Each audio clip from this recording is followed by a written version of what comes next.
Morning সবাইকে। তো আজকে হচ্ছে বুধবার। আমি আজকে বুধবারের কি কি রান্না হচ্ছে সেটা তোমাদের সাথে শেয়ার করব। তো এখন তো রান্নার সেরকম বসেনি, মানে সব রেডি চলছে, সব কিছু করা। এই পেছনে রৌদ্রটা আসছে জানলা দিয়ে। তো যাই হোক, এখন করা হয়েছে জল খাবারের জন্য কি সেটা দেখা যাক। তো এই যে হচ্ছে কালকে যেটা দেখিয়েছিলাম তোমাদের, যে কাবলিওয়ালা ছোলাটা ভেজানো ছিল, তো সেটার হয়েছে একটু ঘুগনি মতো। আর এখানে বসিয়েছি আমি সবার জন্য চা। মানে আমার মা বাবা খাওয়া হয়ে গেছে, পিসি আছে, প্রীতম আছে, ঠাম্মা আছে, ওদের জন্য চা বসানো হয়েছে। এখানে হয়েছে পেঁয়াজ কলি ভাজা।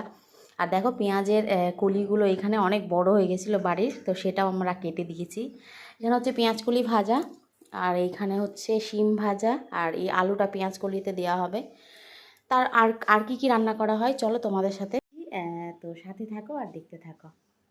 লুচি, জলখাবারে হবে লুচি, কাবলি ছোলার ঘুগনি। তো চলো এখন সব কিছু রেডি করে নিই, আবারও দেখা হচ্ছে পরে তোমাদের সাথে। টাটা। তো এখানে আমি লুচিটা বেলে দিচ্ছিলাম, আর মা ভাজছিল লুচিটা, কারণ জলখাবারের টাইমটা পেরিয়ে যাচ্ছিলো, 10:30 বেজে গিয়েছিল। তো এখানে আমি তাড়াতাড়ি করে লুচিটা ভেজে নিলাম, আর মা এদিকে লুচিটা ভাজছিল। আর দেখো কি সুন্দর ফুলকো ফুলকো লুচি হচ্ছিল, বেশ সুন্দর লাগছে। আর হ্যাঁ, একটা কথা সবাইকে বলা হয়নি, হ্যাপি মকর সংক্রান্তি আজকে সবাইকে জানাই। তোমরা কে, তোমাদের বাড়িতে আজকে কি কি মেনু রান্না হয়েছে সবাই অবশ্যই কমেন্টে কিন্তু জানাবে। অনেকেই পিঠে পুলি আজকে খায়, তবে আমাদের বাড়িতে তো হয় না। স্নান হয়ে গেছে আজকে, যেটা একটু আগেই হয়েছে। তো এইবার পুরোটা শেয়ার করব যে আজকে কি কি মেনু রান্না হয়েছে আমাদের। তো চলো দেখো। তো এখানে আছে ভাত, আর এখানে আছে আলুর দম, যেটা ঠাম্মার কম্পালসারি লাগে, মানে আলুর দমটাই খায় ঠাম্মা। এইখানে হয়েছে আলু পোস্ত, এখানে আছে পেঁয়াজ কলি আর আলু দিয়ে ভাজা। এইখানে হয়েছে যেটা সকালের ঘুগনিটা ছিল সেটাই। এখানে হয়েছে বাটা মাছের সর্ষে পোস্ত।